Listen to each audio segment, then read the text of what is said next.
Hey, everybody. Stu Smith here going live. I hope you are doing well. We are trying to log in here on Instagram as well. Looks like that is now live. So, welcome, folks from Instagram, Facebook, YouTube, all at once. Three birds, one stone. So, anyway, this is my live Q&A session before we go into some of the questions. Wanted to start it off with one of your questions that I may not have answered last week, or I may not have answered it fully. And that one was from Ken, who asked about what are your thoughts on enlisting with plans to cross train into SOF instead of training as a civilian and then enlisting into SOF. Would you recommend this for candidates who lack fitness? It's a very good question because the answer truly depends on what branch of service you are going into. Because here's the deal: if you're going into the Navy and trying to go for BUDS or SWIC or EOD diver type programs in your future, there's nothing really in the Navy or Air Force for that matter that truly prepares you for their version of special warfare. So, you can't do a job that's on a ship or at an air squadron. The one big maybe, and this is very possible, is if you do like rescue swimmer, search and rescue swimmer in the Navy, that may be a good stepping stone to those jobs in the special warfare community. Just because it is a little more physical than the average job, and level of preparation is going to be higher for that one. But if you're just going in and doing a regular job and then hoping in the next 3 or 4 years you can get in shape, that is also very possible. The only problem is whatever job you choose has to be in a state where, one, they will let you go. So if it's undermanned, they may not let you go. And the other one is, depending on what special warfare job you want, they're they may be also full for your year group. So if you join in 2024, 3 years from now, 2024 year group may be at capacity and they won't take any new 2024 guys. So that is why it is a little bit of a gamble to do it that way. It has been done many times before. So the answer is not no. It's just you need to know what you're getting into and the things that are very likely out of your control that you can't help. Um, and there's nothing you can do about it. A lot of people try that method and they wind up doing their whole enlistment really doing a job that they wanted to get out of the military, and then go into another branch of service for their special ops. I can't tell you how many Navy guys I've seen go into the Army and become Green Berets. Countless. Um,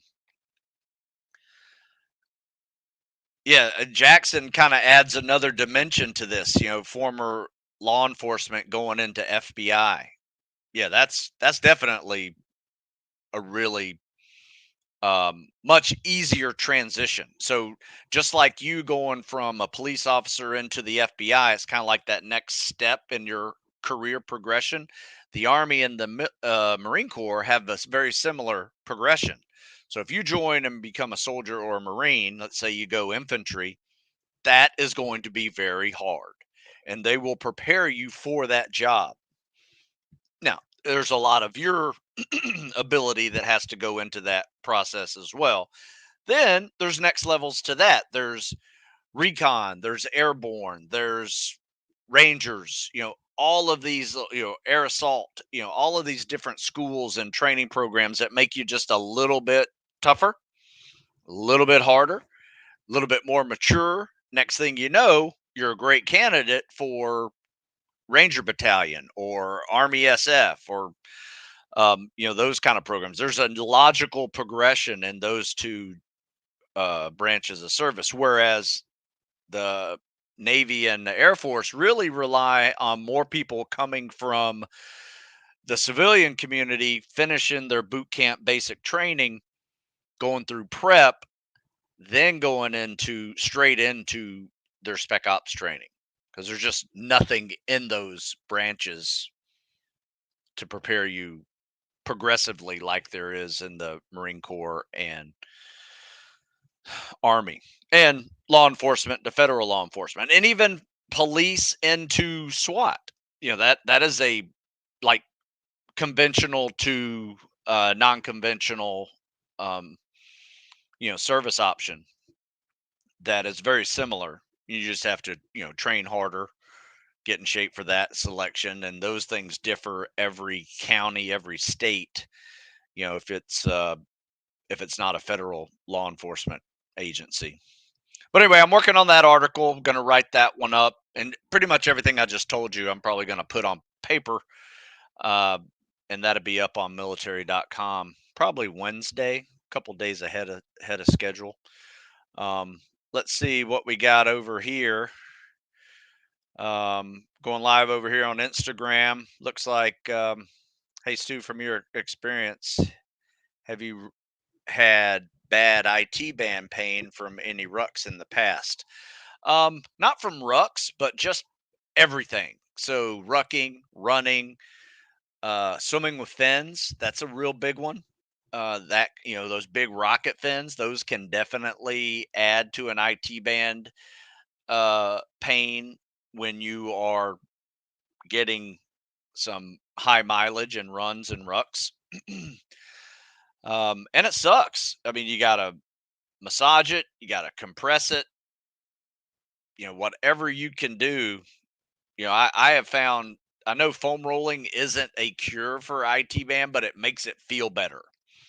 And I have run through some IT bands with just stretching it, foam rolling it. I know it's not a stretching ability; it has very little stretching ability. Um, but there are some things that can just make it feel a little bit better so you can get through it. Otherwise, you're probably going to need to lay off the things that are causing it and um, massage it, ice heat, let the blood flow in and out of that thing and let it heal and just give it some time off. But it's a tough one.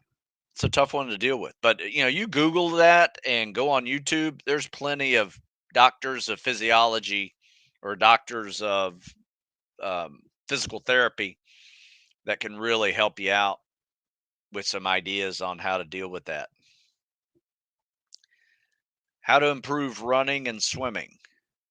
Scissor kick for the CSS.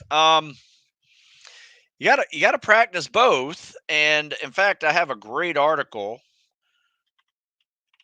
running and swimming CSS, Stu Smith. Um, you'll like this article because it answers your question. In fact, the title is "Getting Better at Runs and Swims, PST Related." So I'm going to put this in the comment section over here on Instagram. I know you can't just click it over there on Instagram, so you don't have to tell me that. But just Google it. And the title is "Getting Better at Runs and Swims, PST Related." Stu Smith. In fact, I'll put it over here on Facebook and YouTube as well. But yeah, check that one out. That's going to have a lot more information than I can really tell you, because I could probably coach you for the next 30 minutes on how to do it. But I got about 50 questions to answer.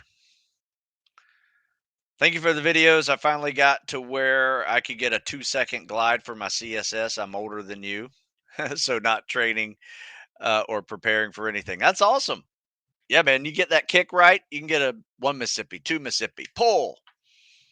That's when you got it, right? Any longer than that, people tend to lose momentum. Any shorter than that, people tend to waste momentum. So that's the sweet spot.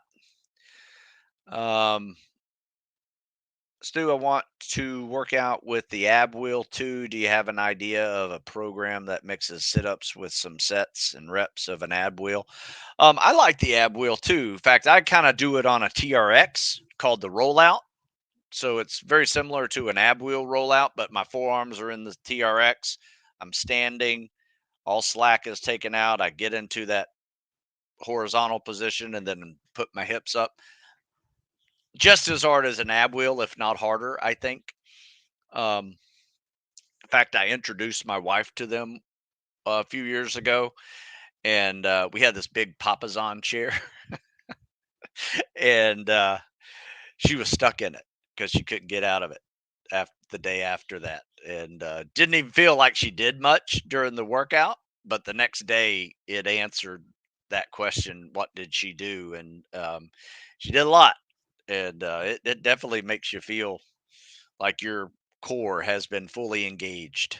So I typically do like sets of 5 or 10 of the ab wheel rollouts, and whether it's a TRX or an ab wheel, and just roll out sets of 5. At first, if you can build up to 10, even better. You can swing to the left, swing to the right, go right up the middle. Try it from standing and never go to your knees. You may want to start off on your knees. But yeah, there's some great ones you can do. I would say if you're looking for a total number of adding ab wheels, I would say keep it at like 3 sets of 10 starting out, max. You might even want to go 3 sets of 5, but 3 sets of 10 and then build up to 5 sets of 10. And that's plenty. Let's see. For guys you've seen go to HRT, were they primary for LEO prior to FBI? What was the focus and that you helped them train on specific? Um, yeah, most of them were former police officers. One was a paramedic, but he was a paramedic for a police agency. And then he became the medic for the FBI SWAT team, and then became a medic for the HRT. Um, and he basically just did the same workouts we do. Um, and what I mean by that is if you go into the website, you'll see seasonal tactical fitness periodization programming. And in fact, this is like, for instance, this title right here. There's 4 books with this title in it. This is just the fall transition. It's a really good one for them. And I picked the fall for a reason, because that one's a great mix of cows and cardio and multiple forms of cardio, running, rucking, swimming. Though you don't need to swim much for that uh, selection. You do need to be able to ruck with stairs and hills. And we just happen to incorporate our leg days with bleacher runs and hill runs. And that was a big help for him. Everything else kind of fell into place because it was high rep cows, some lifting in there to kind of focus on some stability work. And it was a grind. I mean, these workouts are 2, sometimes 3 hours long, depending on that third cardio that you choose, or that if you add swimming or not, or you can add in something else if you don't need to add swimming. But yeah, these are like 2, 3 hour workouts. You might have to break them up into a couple of sessions, but he was able to handle that selection, which is really tough. Everybody saying hi, hello. What do I think about incorporating some sled work for prep at Buds? Yeah, I think it's fine. Um, there's not a sled at Buds, so that's something to consider. I would rather have the gripping of holding dumbbells and running in the sand as an option. But if you don't have that option, gripping a sled instead of pushing it and pulling it with it will be a really good one, because one, you work your grip because you're going to be doing some injured man carries like with a stretcher.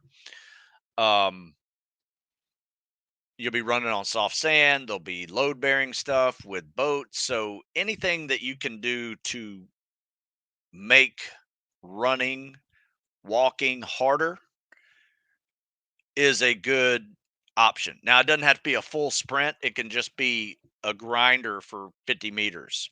Um, and you just get it done. You can do a few sprints with that, but I don't think it's 100% necessary, or I would put them in my programming, but it's not something that's going to hurt you, and it will probably help you. So there's many ways to train, obviously. Adding sleds one of them. Uh, and if you want to add them in there, add it in there. One of the beauties about training like this, like if you buy a program, right? These programs aren't personally designed for you. So you may have to look at your athletic history and understand you have some strengths and weaknesses. You assess yourself to determine what those are. And if you have some load bearing weaknesses, you might need to add some more load bearing activities. If you're a great swimmer, you may not need to swim at all with these programs and just focus on being in land. So everybody has different strengths and weakness going in. You may have to personalize to fix that. In fact, I wrote an article called Adapting Programs to Your Fitness Level. In fact, the title is Adapting Programs to Your Fitness Level of Performance and Still Reach Goals. In fact, I'll put it in here in this section. For I wrote it as a test article, so that's what the title came out to. So even though it says StuSmithFitness.com blog/test article, um, it was just a test at first because I wasn't sure what I was going to write on it. And this one just kind of came to me because so many people were asking questions like, "Hey, this thing has me running 25 miles a week. I'm not even up to 10 miles a week. What do I do?" I said, "Run 10 miles a week then, right? Take out some of the runs, replace with bikes. Don't just jump into a 25, 30 mile a week program if you're down here at 10 miles. That's one way to get hurt. Or if you're at 50 miles a week, and I'm having you run 25 or 30 and you want to add another long, slow distance run because that's what you like to do it. But just remember, sometimes those additions come with an underlying weakness that you may be ignoring. You may be a great runner, but are you a great lifter? Are you a great swimmer? If you're a great runner, I would suggest focus on lifting and swimming.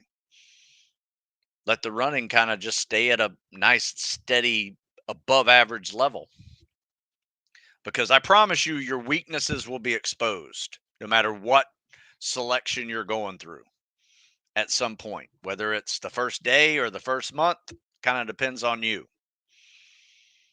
All right, let's take some more questions here. How do you typically like to structure a gut check day? Planning on doing a pretty hard workout at the end of this week before participating my next training block. How should I plan to avoid injury? Well, planning to avoid injury is one of those magic phrases that has to do with one, knowing your limits, but also being a little bit lucky that you don't hurt yourself. So I don't have a great answer for avoiding injury other than listen to your body, right? If your knee is starting to hurt after a quarter mile of lunges, maybe not do a half mile of lunges, right? I'm not sure what gut check you're doing, but let's say you're thinking about doing a Spec Ops triathlon with a Sam Baby Devil Murph, right? This is literally one of our workouts that we do. It takes probably like 3.5 hours to do. It is pretty much a gut check. It's a 4 mile run, it's a 4 mile ruck, it's a 1 mile swim. And somewhere in between each of those with a transition, you're doing a Murph, you're doing a Devil's Mile, and you're doing a log PT simulator with a sandbag. In fact, you can Google the term Sam Baby Devil Murph, and you will find the official um, workout that we're talking about. fact, it says the official Sam Baby Devil Murph. It's a log PT simulator plus a Murph plus a Devil's Mile. In fact, I'll put the link to it in here. You guys can check that out. This is how I make them, and they're awesome. I love these things. In fact, I'll put it right here. You guys check that out, and you add a Spec Ops try to it. You got yourself a nice little gut check that requires you to strategize a bit about how you're going to get these reps done, how you're going to get these miles done, how you're going to hydrate, how you're going to fuel. All of those things are little things that you need to be learning and understanding no matter what the weather is. Like right now, it was 25 degrees and snowy when we were working out outside today, but we do this in the summer and it's freaking hot and humid, and people are really having to hydrate on that. So that's the biggest probably lesson of any gut check is fuel, because chances are you don't have the fuel in your body to go 3 4 hours without some kind of additional food, water, electrolytes, carbs mainly, and just grind it out. Now it depends on your intensity, of course. If you're just slow jogging it, you can just keep it in fat burning mode and crank it out. Let's see. So we got good morning, Stu. Been practicing the CSS and have the basics down, but my scissor kick range is limiting my glide power. How do you recommend a specific stretch? How often should I do it? Yeah, if it's a range of motion issue, you definitely need to go to mobility day and start working it. In fact, you should read the article Treading Might Be a Mobility Issue and try those stretches in there, because that will help you. And you can do, if you're doing a scissor kick, the probably the best stretch for that one is your standard toe touch, hurdler stride, um, uh, some hamstring, lower back stuff, like good mornings, things like that. So you can actually, RDLs, uh, Bulgarian split squats. Those are nice little, almost exactly like a scissor kick, working all those same muscles. So it may not necessarily be, it may be a range of motion issue, but it may also be, a strength issue of you closing your legs really fast. Can you do that with a significant amount of power to produce a 2 to 3 second glide? But I also have an article called Fix My Kick. Stu Smith, CSS Help. If you guys Google that term, CSS Help, Fix Your Kick. It's a great article, part of a series of CSS articles that I would recommend reading here. I'm putting a link for you down there in the comments section. All right, somebody says, hey, just moved to DC. So just moved to DC and putting an SO package in this February. Is there a way to join you? Yeah, go to heroesoftomorrow.org. In fact, I'll put it in here, heroesoftomorrow.org. Read the page, see our schedule, watch the video. There's a lot of information on there, and you'll see our schedule, time and place where we train. Best part about it is it's free of charge. They're basically 2-hour workouts, and you'll meet a whole bunch of dudes that are preparing for a wide variety of skills and jobs. We got Marines, we got Air Force guys, Army, Navy, get a few police officers preparing for SWAT. A lot of fun. Everybody's getting after it. Any info on age waivers for guys who got out and looking to get back in? I don't have any info for you other than it's a case by case basis. I will say this: if you're a prior, they will tend to give you some leeway in the form of, all right, let's say the age waiver or the age limit is 29, okay? And you have 5 years of service and you're 33. A lot of times they will just back that down 5 years and you're technically 28. I don't know how they do that or why they do it that way, but if you're prior, they will work with you on that one.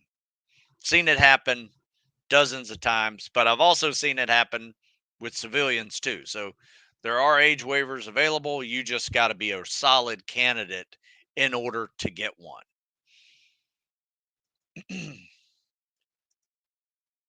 What is some conditioning mobility I can do besides rowing? Um,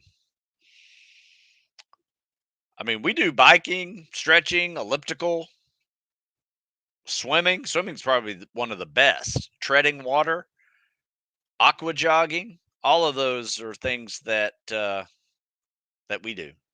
So consider that. But just stretch too. What time do you start your workouts? I'll plan to come train once I'm out of the academy I'm in. We start at 6 a.m. Go to heroesoftomorrow.org. You'll see 6 a.m. Monday through Friday, 8 a.m. on Saturday. Sometimes we'll do a second workout that I don't post because it goes complementary to the morning workout. So I share that one with people who actually show up versus the world. Yes, we send our schedule out to guys on Sunday, but we also um it's on the webpage, heroesoftomorrow.org. You can see it. Yes, some of the guys get together and do extra stuff. All right, currently in the third week of your HPT program. And since I started, I feel my abs working no matter what I'm doing, even if I'm driving. Is that a good thing?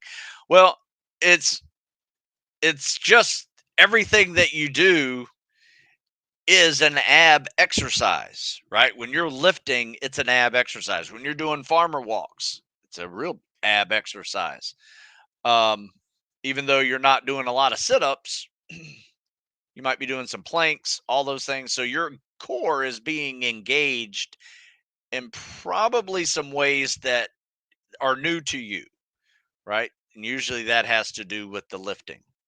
Because if you're doing RDLs and deadlifts, I'm promising you, you are working your core.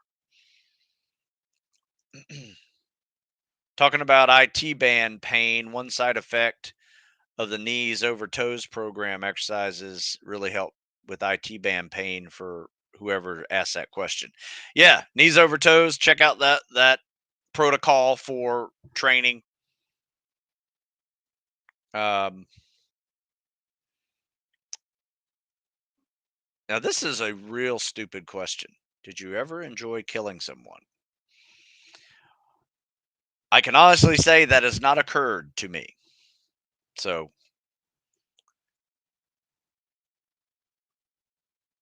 that's a stupid question. You know what? You don't deserve to be on here. You're banned. Also, today's workout 120 pyramid, just the way up, and I managed to get only to 16. Should I do 17 through 20 levels later today? Yes, you can do it that way. Or let's say there's got to be, a way for you to get 17, 18, 19, 20, even if you have to break it up into multiple sets. So usually when I'm doing a 1 to 20, we may be doing pull-ups times 1, maybe push-ups times 2, or something like that, or maybe a pull-up burpee pyramid 1 to 20, running back and forth, doing things like that.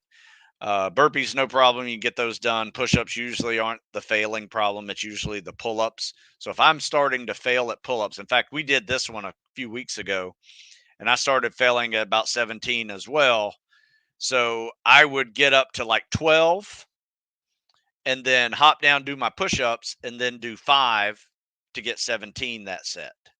Right. So I basically sandwiched my pull-ups in 2 sets to be able to get that number. So that's another way to do it. What's a good time for 3 miles, 45-pound ruck? Well, I will tell you this: 15-minute mile is kind of like the minimum standard in most military programs for 45 minutes or 45 pounds. 15-minute mile. That's basically a fast power walk level ruck. Now, I will say this: 45 pounds is not super heavy. You can actually run with that. I don't recommend running the way you normally would run with a regular running stride, but maybe shorten that stride a little bit just so you're not risking any um, heel striking or anything like that. You're just a little shorter stride, higher RPMs or cadence, and you can get 10-minute miles on that thing. There's no reason why you can't do 3 miles in 30 minutes. Seen guys break that and hit like 27 even. So I would say you got a range. I would say try to keep it between 10 and 12-minute mile pace. That will be a good above average range. If you're faster than that, you're really good. What's your opinion on when to take a deload week? I normally take one every 8 to 12 weeks. I don't think a deload week, I mean, it depends. Really kind of depends on you. Right now, we are doing a winter lift cycle, and every fourth week, we take a deload week. Now, our deload week is a little bit different because, like in this one, seasonal tactical fitness periodization winter cycle, we lift pretty heavy for 3 weeks. And we're not really used. This is our first 3 weeks of lifting pretty heavy. So it's draining on you. So that fourth week, we just do cows and cardio. That's what we did today. Did pull ups, push ups, sit ups, some shrugs, just to kind of loosen up the shoulders a little bit, um, and ran. And then we're going to swim at noon. So it's a cows and cardio week. So we're still getting after it, just not with lifting. It's a completely different energy system, right? Different tax on the central nervous system as well. So that every fourth week has been really good. In fact, if you read the article about our winter lift cycle, we had guys that were gaining weight, getting stronger, and crushing their PST all at the same time. In fact, it led me to create this titled program. This is another one of our winter lift cycles: increase strength and crush the PST IFT. That is exactly what I was telling you. It's a 4-week cycle. 3 weeks of lifting, 1 week of cows and cardio. 3 weeks of lifting, 1 week of cows and cardio. And our normal seasonal tactical fitness periodization, I never did it with the block periodization model. We just went 12 weeks, kind of not super linear, but kind of ramped it up pretty progressively, um, with some plateaus thrown in there. And it was still good. It was still effective. It's just we would sometimes lose a little bit of the cows and cardio muscle stamina endurance that I had hoped we'd been able to keep up. But then we'd ramp it back up in the spring and everything would be fine. So it was kind of a deload from running as well, even though we rucked and we swam for our cardio. So it was more like aerobic base training. So people got a little slower on their timed runs, but they built a bigger aerobic engine during the winter. And that worked really well too. It still does. We still do it. It's just, I think the block periodization for my new guys that are preparing for the PST as well as preparing for a future of selection, this block periodization is a way to not only maintain but even improve some of those scores and get bigger if you need to get bigger and get stronger if you need to get stronger. So I'd recommend that one a lot. All right, gained around 20 pounds before I ETS from the Army. Been losing weight, but having issues with running and calisthenics. Would you recommend Couch to 5K or any of your programs? To 5K is a classic. If that's where you are, I would suggest doing that one. However, I do have a program that I don't have the cover here to show you, but it's called Calisthenics and Cardio.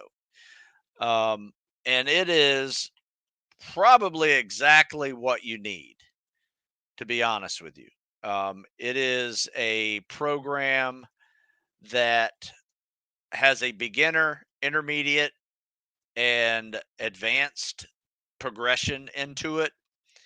And it works really well. In fact, I'll put it in a link in here for you.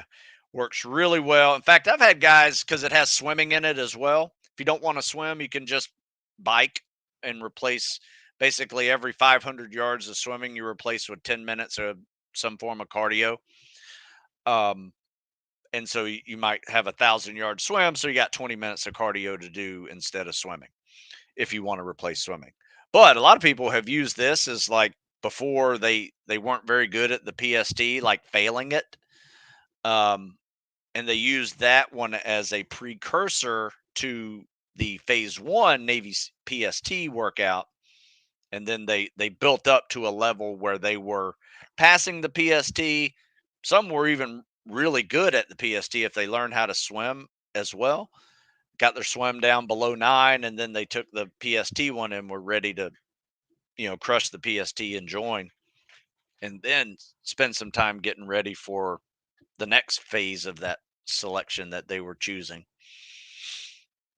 Because the same PST holds true for multiple jobs in the Navy. You got the SEAL job, SWIC, diver, EOD, um, rescue swimmer, though you can swim freestyle in the rescue swimmer. All the other ones you need to swim underwater recovery strokes, which are side stroke, breaststroke, CSS. And then you have SARC, which is um, another program that they will pre-train you for. Basically, you're going to be a corpsman on the green side, go through recon training, all of that, and work with Marines as their medic. Great job. Great job. All right, couple more questions here. You guys are tearing up the questions. I appreciate it. Must be a holiday. um, Actually, I can do 87 sit-ups in 2 minutes. Do you have any advice to help me get to 100? Now just work on your pace. Check out the pace. I'm a firm believer in sit-ups. Running and swimming should be paced exercises. That means if you want 100 sit-ups, you need to get good at 25 sit-ups every 30 seconds. You need to get good at 50 sit-ups in 1 minute, right? And a way to check that is take a 2-minute test and see where you are in 30 seconds. I've seen a lot of people be at 30 seconds, 30 reps in 30 seconds, and then they just slowly get slower, right? In fact, if you just slow it down a little bit in those first 30 seconds, hit that pace button, 25 and 30 seconds, you'll see your energy for the later part of the 2-minute test. Maintaining that is so much easier. In fact, I failed my first military fitness test that I ever took because of that, right? I was a little excited, for my first one, and came out crazy. It was a 2-minute sit up test, had to get 65, and I think I hit 35 sit ups in 30 seconds, and then I couldn't get 35 in the next minute and a half. In fact, I got 25. So my total number was 60. Then the next time I took it, because I had a great guy that was watching me that just said, "Hey, you need to pace yourself." And I didn't know what he was talking about. And he said, "Just do 20 in the first 30 seconds, pace yourself." I'm like, "Okay." So literally 3 or 4 days later, I took it again and got 80. So I didn't get better at sit-ups. I got smarter at doing sit-ups. Um, and then I was able to pace it out. Said, "All right, so I do this. I can do 100 and max it." And sure enough, 25 and 30 seconds was the way I did it. So that's what I would do. So all of your sets of training when you're doing sit-ups, um, do a 30-second set of sit-ups, hit 25. If you want, do a minute worth of sit-ups, hit 50. Learn that pace. Know your pace. Same way for running laps. If you're want to get a 6-minute mile, you need to run a minute and a half quarter mile. You need to run a 3-minute half mile. You know, that'll get you a 9-minute mile and a half. You know, a yard per second on the swim, 100 yards, 100 seconds, 200 yards, 200 seconds. You know, that equals an 820 and 500 yards in 500 seconds. Great way to go. Any opinions on doing the Air Force 50-50 swim, doing lead arm, trail arm as a way to build finning volume? Yeah, do it. I think that'd be great. In fact, you can mix in the over-unders with just dolphin kick, swimming with fins. And then anytime you're, doing freestyle, just replace that with lead arm, trail arm, scissor kicking. That's what I would do. Because that workout's a good one. It's got some over-unders built into it, along with some fast freeze and slow free style swimming. Um, but yeah, just do it with dolphin kick underwater, and then whatever 75 or 50-50 of um, lead arm, trail arm. Maybe even mix in. Maybe do after you do your under, get on your back and do turtle backing, which is just laying on your back and flutter kicking, and then do a 50 of lead arm, trail arm. Did I go to Ranger School? No, I did not. I went to Airborne at Fort Benning / what do they call it now? Can't remember what they call it now. Fort Freedom? I don't know. All right. So thanks for your information on how to start doing pull-ups. I went from 0 to my first. Nice. That's the hardest one. 0 to your first pull-up's the hardest. Everything after that, you have now the strength to do a pull-up. It's a muscle stamina exercise. It's an endurance exercise. Going from 2 to 10 is going to be about volume.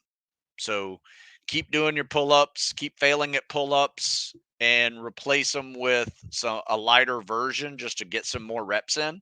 Next thing you know, you're building muscle stamina. You got 10 under your belt in a month or two. Cool, man. Good job. I'm an FMF corpsman at Lejeune by Recon and Marsoc. They have some obstacle courses. How often should I incorporate the obstacle course rope climbs? You know what? We like to do that on a long run day. In fact, here where we are, we will run from one of the gates of the Naval Academy and takes about a mile and a half, maybe 2 miles to get to the endurance course. Do that 2.5 mile endurance course, run another about 3/4 mile to the O course, do that O course 2 or 3 times, and then run back to gate 8, which is about 3 miles away. So we incorporate that into a long run day, and I think it's a great one to do.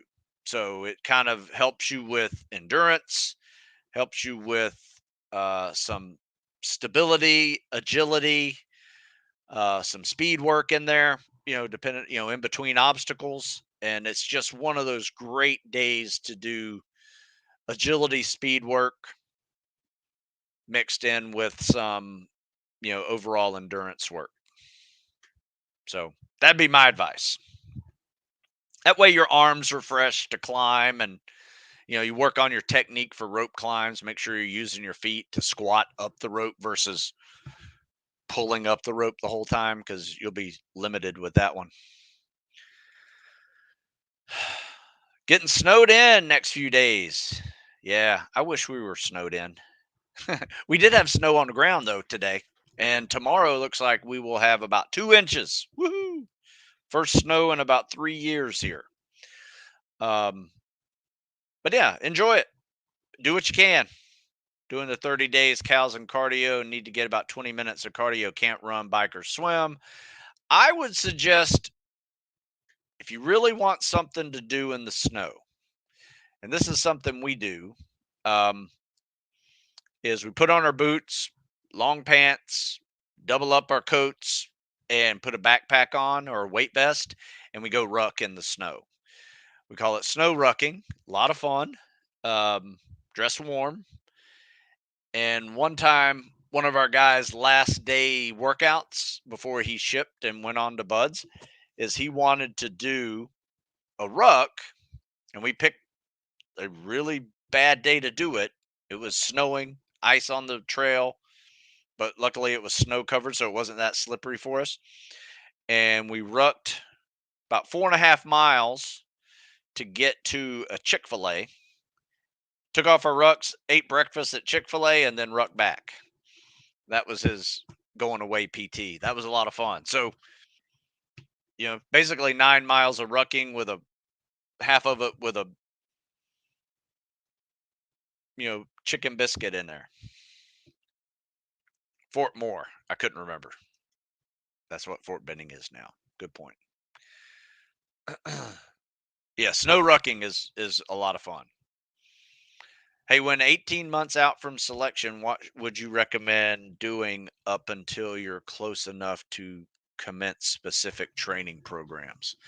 I'd say 18 months out is a long time. In fact, I went from really not a good candidate to a solid candidate in 18 months. It took me every bit of that. So my advice would be this: start off assessing yourself on where your strengths and weaknesses are.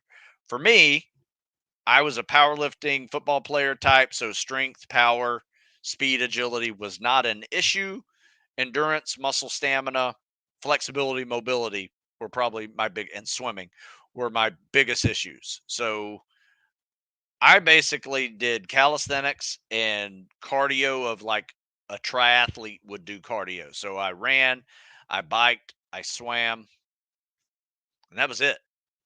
And I did that for probably 6 to 8 months before I even considered looking at a weight again. And then barely did any lifting. It was more focused on lightweight stuff because I was still issue was PSTs. Like I was not a competitive PSTer for at least 6 months. And then that last year I started ramping up everything and running for 4 miles fast and adding rucking and swimming with fins and doing the obstacle courses like I just mentioned. All of those things were part of the training that last year. So I hope that makes sense how I'm explaining that. All right, let's see what we got over here on Instagram. Appreciate you guys joining me over there.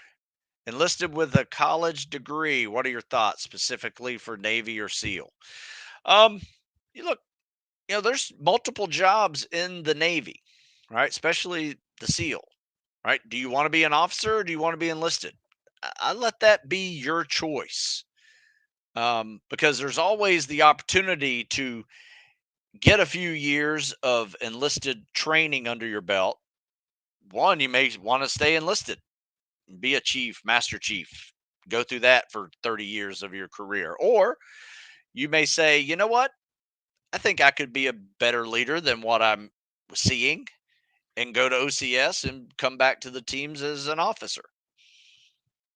Let the job dictate how you want to serve versus thinking because I got a college degree, I need to be an officer. It's not true. I'd say 60, 70% of the enlisted guys at SEAL teams already college graduated. It's a sharp group. Let's see. How to deal with injury as an operator. Woo, it's not fun, man. It is like it sucks being on injured reserve list. Um, you gotta go to your physical therapy, get treated for it, get healed, get back operating again. And basically, you have to keep training. You just have to work around whatever injury is preventing you from doing something. But you might be able to do other things right? You might not be able to run, but you can lift. You might not be able to lift, but you can run and swim and do other activities. Whatever that injury is, you know, focus on getting healed up for it. Hello from Indonesia. Good to see you. As someone who quit Hell Week, grip strength for obstacle course is a secret dream killer. Ooh, yeah. I would say grip is definitely one of those things that I think we all have to work on, whether that is hanging from the pull up bar more when you're doing pull ups, just to work that grip till you fall off, or it's actually doing grip work or a lot of carries.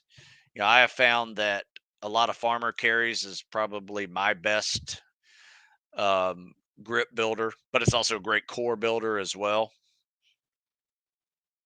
Yeah.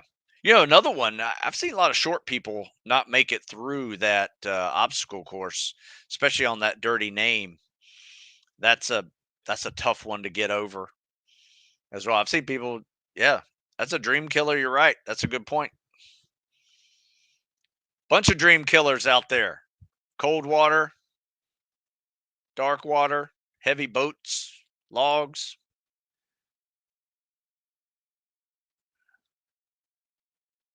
Let's see.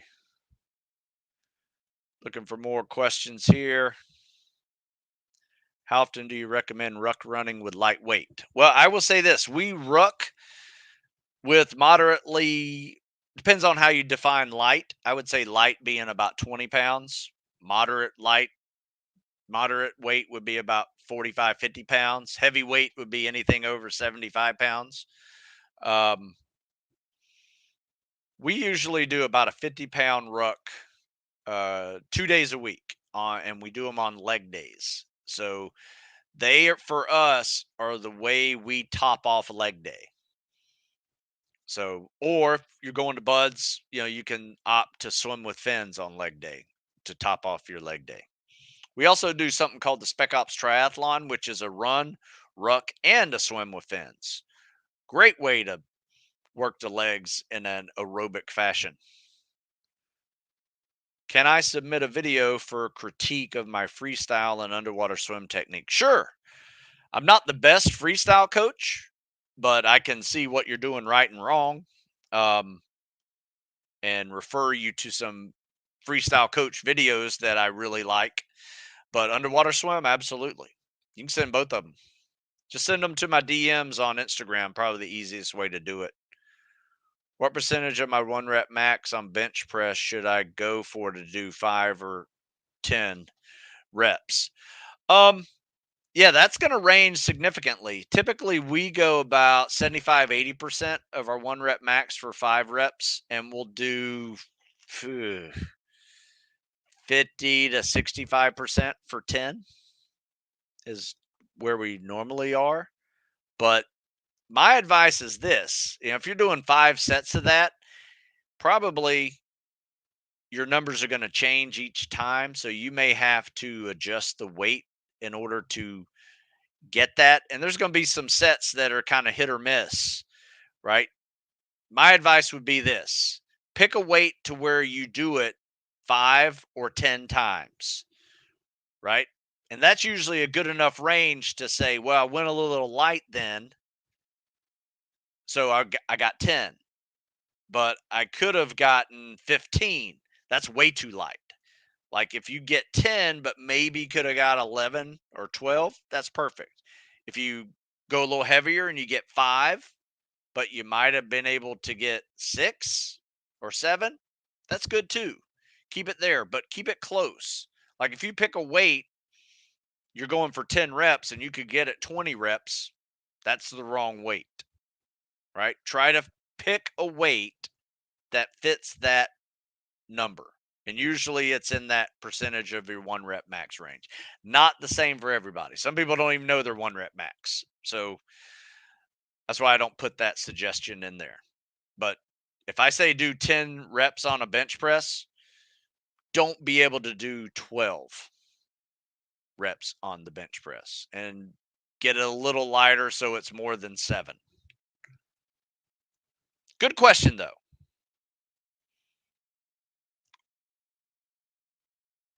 All right. So, looks like, what boots do you recommend for rucking? Um, hmm. My advice is find out whatever the branch of service you are wanting to join is issuing and get those, because you need to get used to whatever branches or whatever brands the different branches use. You can probably Google that and probably find out. Otherwise, it's really kind of up to you. I mean, if you're just rucking for fun, you know, I if I'm rucking on the road, I'm in running shoes. If I'm rucking on trails or hills or uneven terrain, I'm definitely wearing my boots. And I happen to have the Nike Combat Gen 2, which are really good running boots. Probably not the best rucking boots, and what I mean by that is their durability is um, probably lacking for that load bearing activity. They just get beat up pretty quickly. Did I ever try out for DevGrewKeg? No, I did not. Which of your programs do you think is suited for an active duty Navy SEAL? Um, that's a different question than I usually answer. And the reason why is that I don't really focus on that phase of fitness. I focus on phase one, getting to the training by crushing a PST, right? Phase two is getting through selection, boot camp, police academy, right? Phase three is your active duty operator. Now, I will say this is very useful for that, the seasonal tactical fitness periodization, because it has a way of maintaining all the elements of fitness that you need, but it's not buds prep either, right? It is focused on strength and power and speed, agility. It's focused on and muscle stamina and endurance and running, rucking, and swimming. But it's not so time consuming that it's going to wreck you for being able to do training ops and things like that. But here's the deal, right? If you're an active duty Navy SEAL, you don't need my training programs, because you have expert trainers and coaches there at the group and team level to create whatever you want. And usually those are geared towards guys becoming older. So you're going to focus more on longevity, still dealing with performance. You want to maintain strength, so it is more geared to the specific tactical athlete versus the process of becoming one, because each one of those phases are really different from the other. Um, I think where a lot of people go wrong when they are active duty operators is they do a lot of the same old training that they did during buds and preparing for buds, which is great. They're great little gut checks, but a lot of times when you start turning 30, 35, 40, you're going to say, whew, I probably need to stop doing these because they're really messing me up. I'm not healing like I should. I'm not recovering like I should. And I'm losing strength and I'm losing endurance, whatever that thing that you're focusing on. So you got to think of tactical fitness as those really four phases. And I'll name them one more time. You got getting to the training by crushing a PST. Or you won't get accepted to go in if you don't pass that phase one. So that has to be specific focus on PSTs, like it or not. Phase two is getting through selection. So whatever your selection is in the progressive tactical world, are you going into SWAT or SF training or SEALs or whatever? It has to be preparing you for that specific selection. And then phase three is you maintaining your job as an operator. That means staying healthy. Stress mitigation is very big. Loss of sleep, focusing on recovery, is probably a bigger part of that world because you're getting older and you're going to be older longer than you are younger in this profession if you stay in for 20 plus years. And then phase four, I call it the post active duty guys, the retired guys that are all banged up from years of working hard in the tactical professions. And now they need to address some of their aches and pains. That's where, at 45, I created the mobility day and how it just changed my whole life and training world, just because I started adding it. Um, Focused on sleep and nutrition and stress mitigation and breathing, whatever other types of ways to do that, that becomes the journey, right? And a lot of people mix all of those up. Where I see the young guys mix it up is they're doing operator workouts, and they haven't even passed a PST yet, right? Thinking, oh, the SEALs do this. That's perfect for me. I'm all gonna get jacked just like the SEAL over here. Where really all you need to do is get really fast at running and swimming and doing calisthenics right now. So there you go. Don't confuse the phases. Do you ever work out inside the center sometimes or outside 99% of the time in the winter? We do mobility days inside, but yeah, we're outside in the winter. I mean, look, I'm only training people who want to serve.